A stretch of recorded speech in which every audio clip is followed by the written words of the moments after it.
은혜가 풍성하신 아버지 하나님, 오늘도 저희들을 주님 전으로 인도하시고 찬양드리며 경배하며 기도하게 하심을 감사합니다. 이 시간 우리 가운데 임재하시고 말씀하여 주시고 우리 마음문을 활짝 열어주시고 우리의 간구에 힘을 불어넣어 주시옵소서. 예배 시종을 주님께 의탁하오며 예수님 이름으로 기도드리옵나이다. 아멘. 성경 말씀은 마태복음 6장 25절, 마태복음 6장 25절에서 34절까지 한 절씩 교독하겠습니다.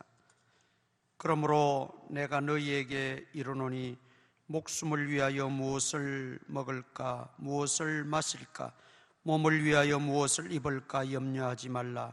목숨이 음식보다 중하지 아니하며 몸이 의복보다 중하지 아니하냐.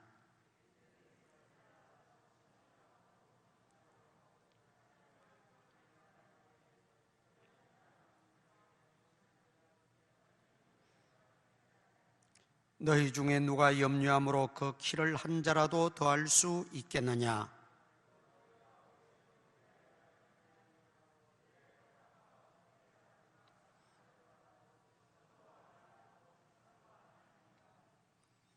그러나 내가 너희에게 말하노니 솔로몬의 모든 영광으로도 입은 것이 이 꽃 하나만 갖지 못하였느니라.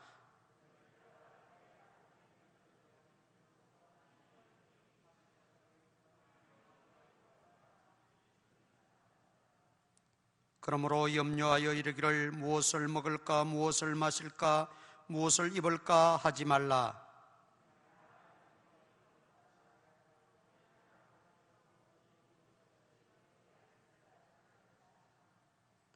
그런즉 너희는 먼저 그의 나라와 그의 의를 구하라.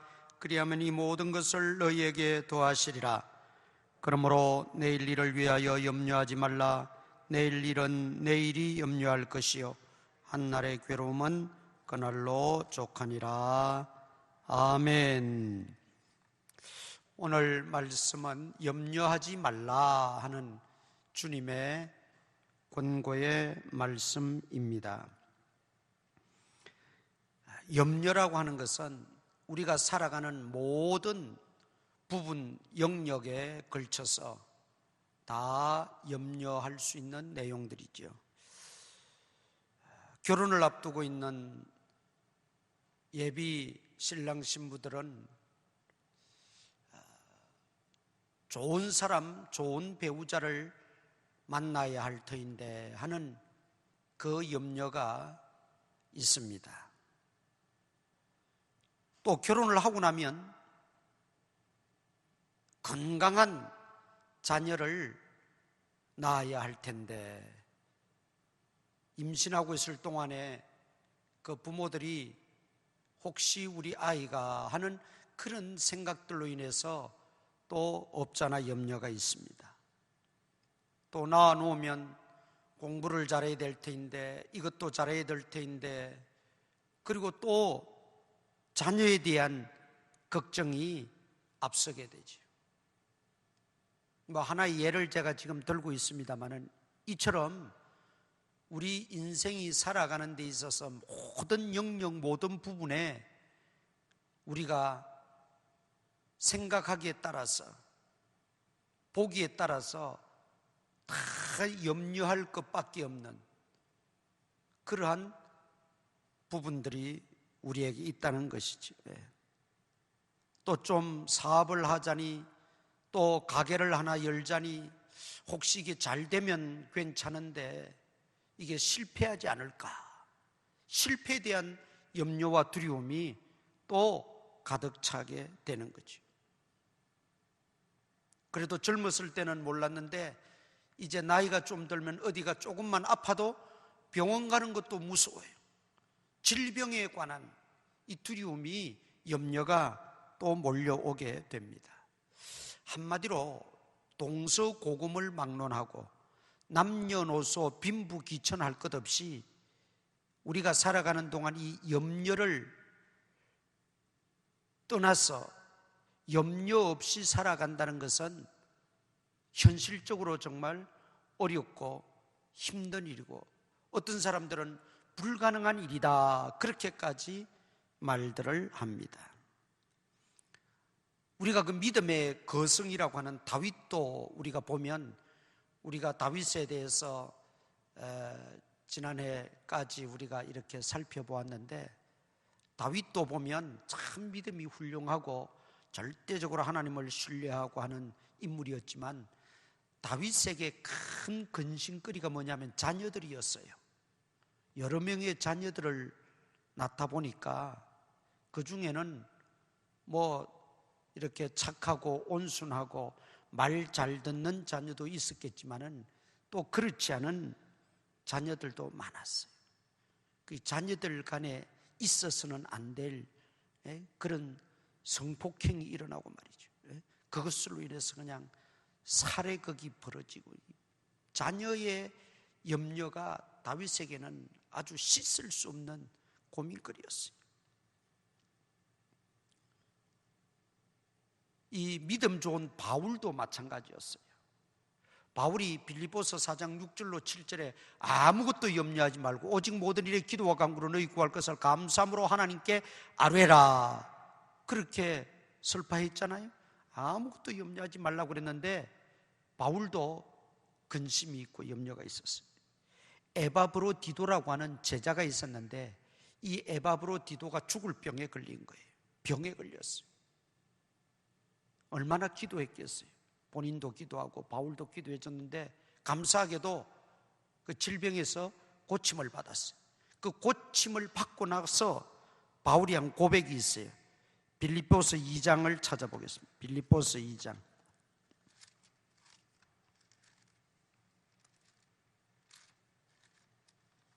빌립보서 2장 27절. 빌립보서 2장 27절 다 같이 읽겠습니다. 시작.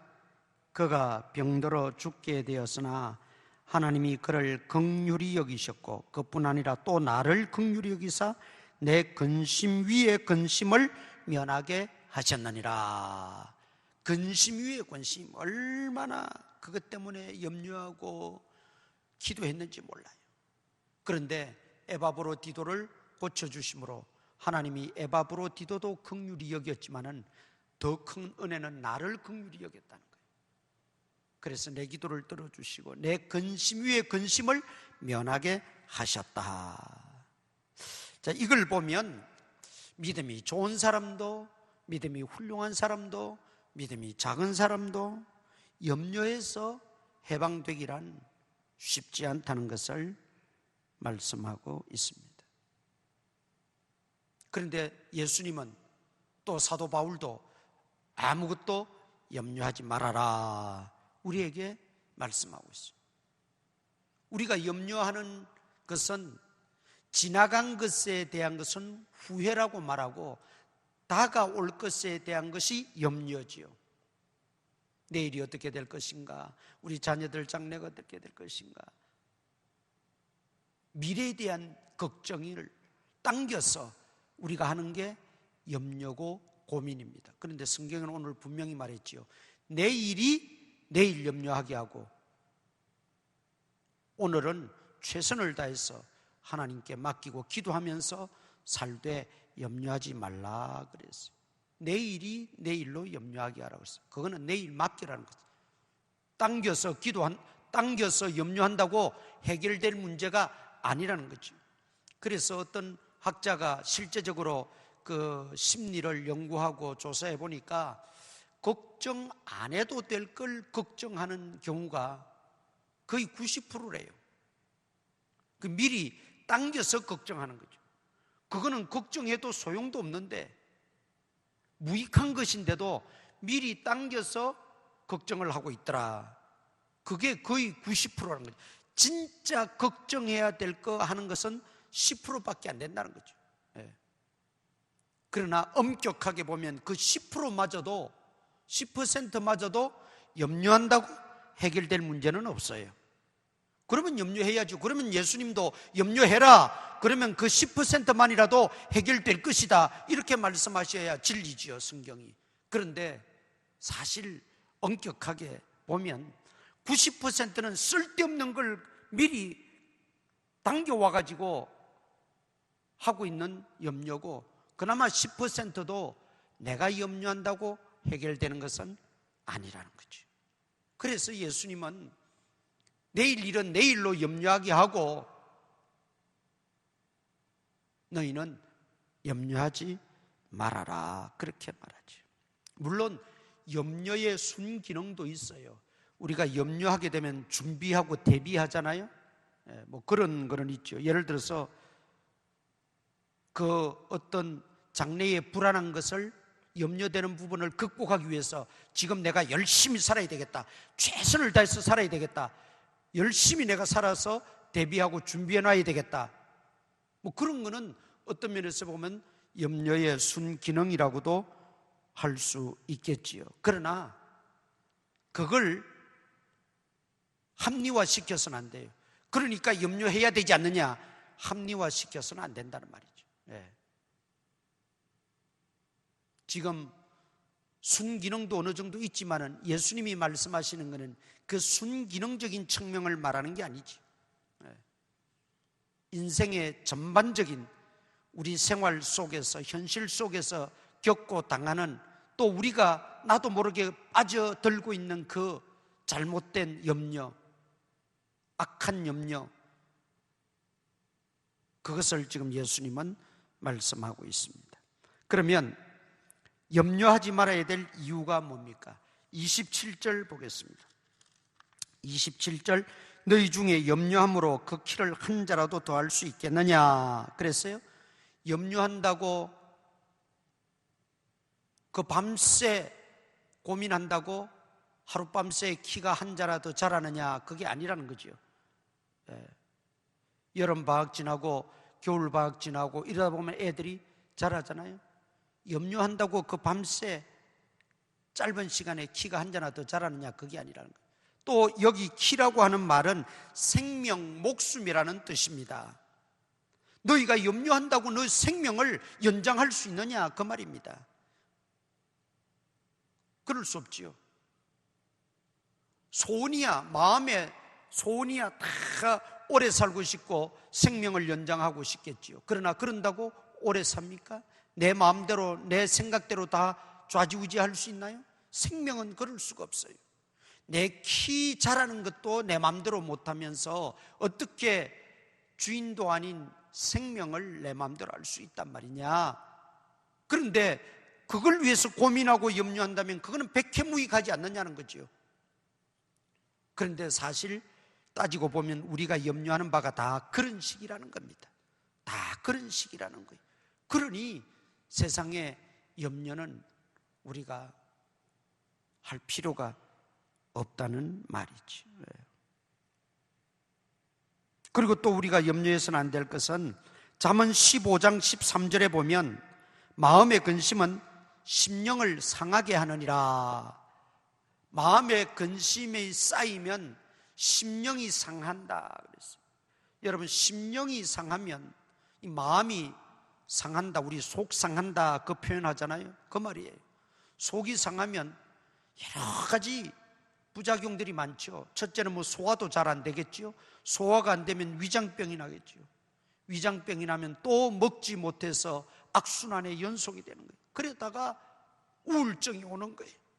우울증이 오면은 살고 싶은 마음이 사라지고, 여러분 그렇게 되면, 제가 그 엘리야 선지자 우울증에 걸려서 있을 때를, 죽고 싶어하는 그때를 설교했지만은, 여러분 엘리야와 같은 그 대선지자도, 그 기도의 위대한 능력자도 보세요. 한순간에 무너지는 거예요.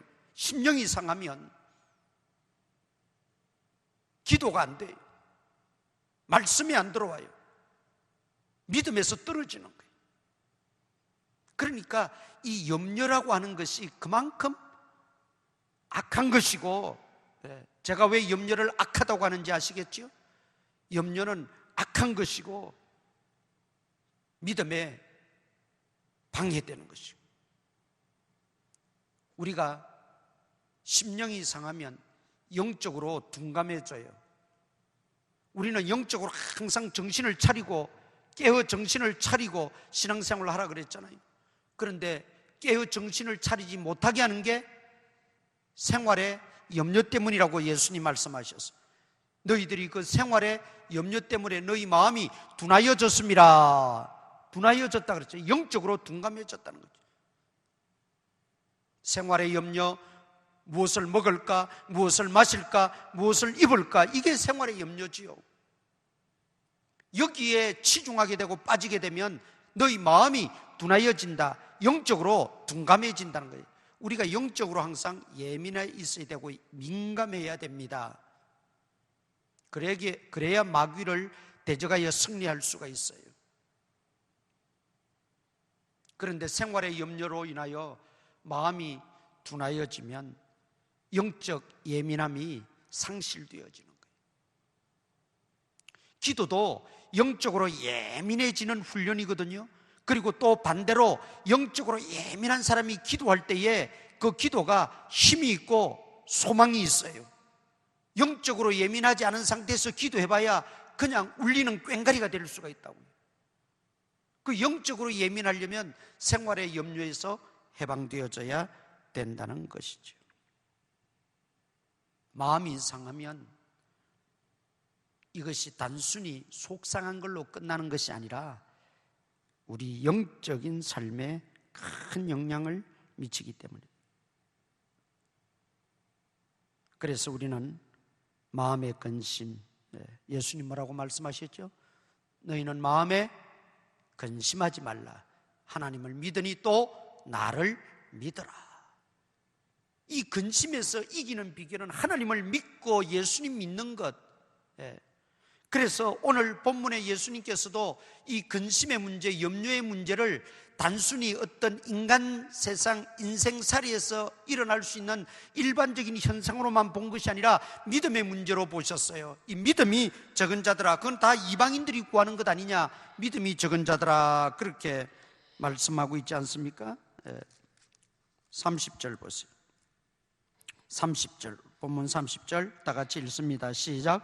오늘 있다가 내일 아궁이에 던져지는 들풀도 하나님이 이렇게 입히시거든 하물며 너희일까 보냐, 믿음이 작은 자들아. 믿음의 문제로 말씀하고 있다는 거죠. 단순히 어떤 인간살이에서 벌어지는 자연적인 현상으로만 예수님은 보지 않아요. 믿음의 문제라는 거죠. 그래서 마음에 근심하지 말아라. 하나님을 믿으니 또 나를 믿어라. 믿음의 문제를 말씀하고 있다는 거죠. 그러니까 염려의 반대는 평안이 아닙니다. 염려의 반대는 믿음입니다. 내가 하나님을 진정으로 신뢰하는 것만큼 염려는 사라지는 거예요. 그러나 하나님을 전적으로 신뢰하지 못하면 염려는 커진다는 말이죠. 그래서 우리는 이 백해무익한 염려는 우리가 믿음으로 하나님께 다 맡겨야 된다는 것입니다. 하나님의 자녀들은 이방인과는 달라야 돼요. 이방인들이라고 표현한 것은 하나님을 모르는 사람, 그런 뜻입니다. 여기서 말하는 이방인의 의미는 하나님을 인정하지 않고 하나님을 신뢰하지 않는 사람의 대표적인 인물들, 이방인으로 표현하고 있어요. 그런데 우리는 그렇지 않지 않습니까? 우리는 수없이 하나님을 노래하고 찬양하고 수없이 하나님의 성호를 부르고 우리가 묵상하면서 살아가는데 그 하나님을 묵상만 하고 생각만 하고 진정으로 내 삶에 그 하나님을 주인으로 모시고 살지 못한다면 그거는 믿음이 작은 자들이죠. 믿음이 작은 자들아, 왜 염려하느냐? 주님이 지금 말씀하고 있다는 거지. 사도 바울도 빌립보서 4장 6절 7절에 아까 제가 말씀드렸습니다만 아무것도 염려하지 말고 오직 모든 일에 기도와 간구로 너희 구할 것을 감사함으로 하나님께 아뢰라. 하나님께 아뢰라 그랬어요. 그냥 아뢰라 그래도 되는데 굳이 거기에 하나님께라고 넣은 이유가 뭘까요? 우리는 하나님과 연결된 백성들이라는 거죠. 여러분, 이 하나님과 나와의 이 수직적 관계, 하나님과 내가 연합되고 하나 된 이 관계 속에서 우리가 살아가지 않으면, 이 관계가 확실하지 않으면, 이 관계 의식이 확실하지 않으면 염려할 수밖에 없다는 거죠. 그러나 이것이 강하면 강할수록, 삼겹줄이 되고 오겹줄이 되면 될수록 염려는 사라진다. 아무리 큰 염려가 몰려와도 오겹줄을 끊을 수가 없듯이. 그러니까 하나님께 아뢰라. 당연히 기도해야 하나님께 하는 거니까 아뢰라 그럴 수도 있어요. 그런데 왜 하나님께라고 강조하며 넣었겠느냐는 거죠. 하나님과 우리와의 관계를 인식하라는 거예요. 우리가 기도할 때도 이 관계를 잊어서는 안 돼요. 매사에 살아갈 때도 이 관계를 한순간도 잊어서는 안 돼요. 내가 일할 때도 나는 직장 사장하고의 관계가 아니라 하나님과의 관계 속에서 일하는 하나님의 자녀라고 하는 의식이에요. 교회에서만 하나님과 나와의 관계를 찾아서는 안 된다는 거예요. 교회에서만 하나님과 나와의 관계가 성립되어지는 것이 아니라는 거죠. 매사에 모든 일에 하나님과 나와의 관계를 잊지 말라는 거예요. 그 관계는 뭡니까?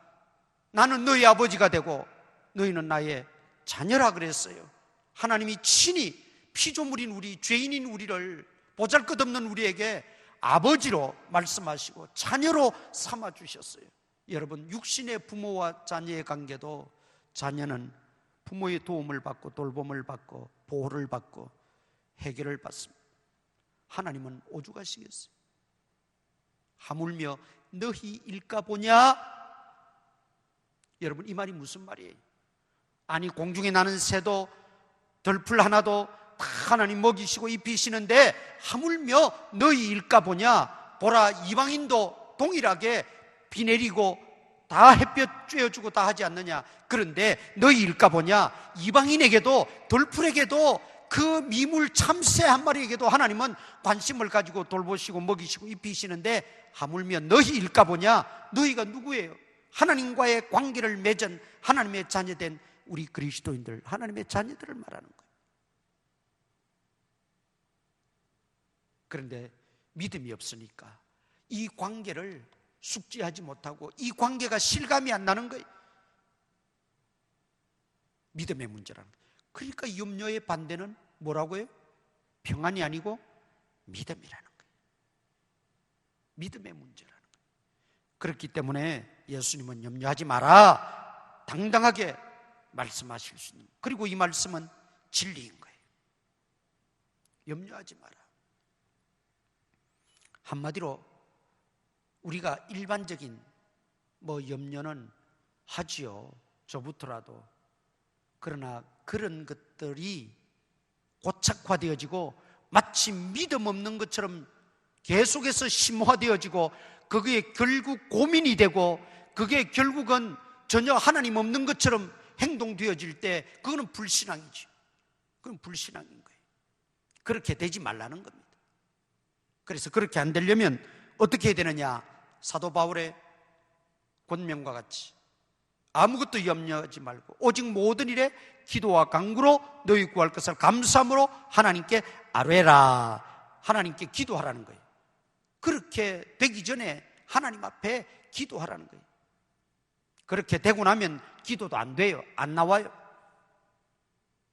그렇게 된 사람이 무슨 기도를 하겠어요? 기도는 하나님을 신뢰하고 의지하고 하나님께 맡기고 하는 게 기도인데, 그렇게 되기 전에 기도하라는 거죠. 기도해야 됩니다. 염려는 흔들 의자와 같다, 그런 책 제목이 있어요.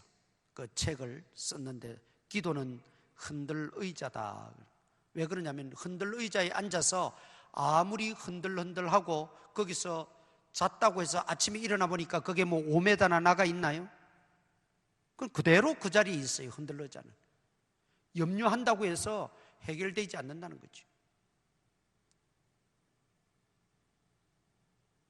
그러나 그 염려의 자리에서 우리가 기도할 때는 문제가 해결되어지고 문제의 실마리가 보이게 되고 지혜가 생기고 피할 길이 생기고 헤쳐나갈 용기가 비전이 생긴다는 거죠. 왜냐하면 기도는 내가 하지만은 기도의 결과는 하나님이 하시기 때문에 그렇습니다. 그 차이입니다. 왜 우리가 기도가 안 되고 기도를 안 하고 기도에 자꾸 믿음이 없느냐? 기도만 내가 하면 되는데 기도하는 내용까지도 내가 다 해야 할 줄 알고 착각하기 때문에 그런 거예요. 기도는 내가 하고 믿음으로 내가 하고 맡기고 그 나머지 일은 하나님이 하시는 일이에요. 내가 하는 영역이 아니에요. 그런데 그것까지 끌어안고 기도하려니까 기도가 안 되고 기도가 힘들고 믿음의 기도가 안 되는 거죠. 하나님께 그냥 아뢰라 그랬지 그 아뢰인 걸 가지고 어떻게 하라고 말하지 않았어요. 성경은 하나님께 아뢰라 그랬어요. 그런데 어떻게 아뢰라 그랬어요? 감사함으로 하나님께 아뢰라 그랬어요. 이것이 이제 우리의 책임이고 우리가 할 본분입니다. 우리가 해야 될 것은 아뢰는 것인데 어떻게 아뢰느냐? 감사함으로 아뢰는 것이라는 거죠. 기도하다 보면 원망도 불평 생각도 나고 미운 생각도 나고 별의별 생각들이 다 교차하지요. 그러나 그런 거 다 잠재하고 감사로 기도해라는 거예요. 그러니까 내가 뭘 아뢰기 전에 미운 마음이 생기고 원망이 일어나고 불평스러운 생각이 터지면 그것부터 잠재워야 돼요. 내가 구하기 전에 하나님 내게 이런 미운 생각이 듭니다. 미워하는 마음이 아니라 용서하고 사랑하고 용납할 수 있는 마음을 주시옵소서. 원망이 생깁니다. 하나님 왜 이렇게 원망이 생깁니까? 원망하는 것을 극복할 수 있는 힘을 주시옵소서. 그리고 나서 기도하면 하나님께서 그 모든 기도에 책임을 져주십니다. 하나님 우리에게 아뢰라고 하신 것은 내가 책임져 주겠다 그런 뜻입니다.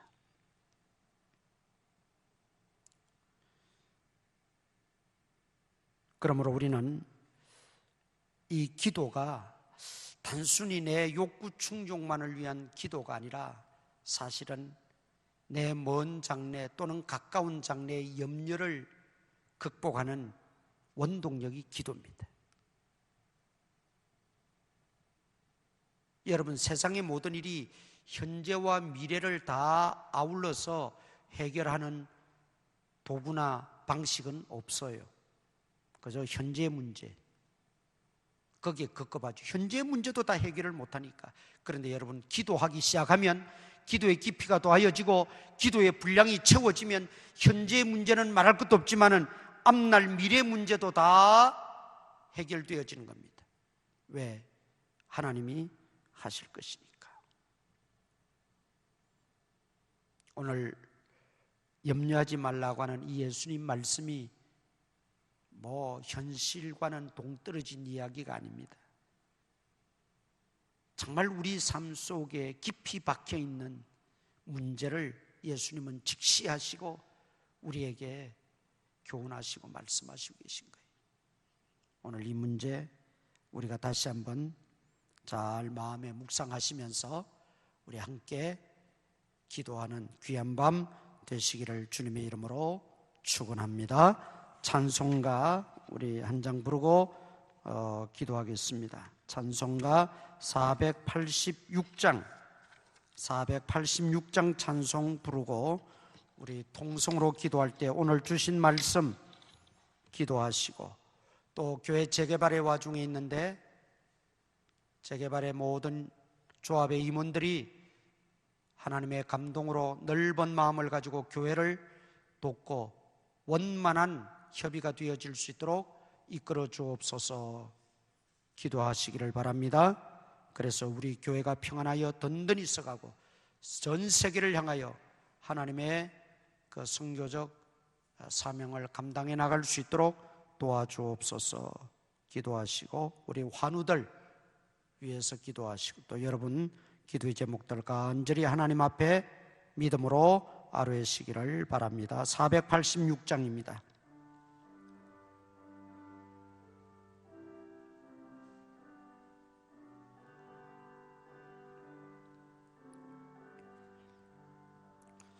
이 세상에 근심된 일이 많고 참 평안을 몰랐구나. 내 주 예수 날 사랑하시오니 곧 평안히 쉬리로다. 주 예수의 구원의 은혜로다. 참 기쁘고 즐겁구나. 그 은혜를 영원히 누리겠네.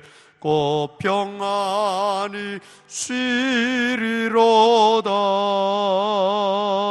이 세상에 공고한 일이 많고 참 쉬는 일 없었구나. 내 주 예수 날 사랑하시오니 곧 평안히 쉬리로다. 주 예수의 구원의 은혜로다. 참 기쁘고 즐겁구나. 그 은혜를 영원히 누리겠네. 곧 평안히 쉬리로다. 이 세상에 죄악된 일이 많고 참 죽을 일 쌓였구나. 내 주 예수 날 건져 주시오니 곧 평안히 쉬리로다. 주 예수의 구원의 은혜로다. 참 기쁘고 즐겁구나. 그 은혜를 영원히 누리겠네. 곧 평안히 쉬리로다.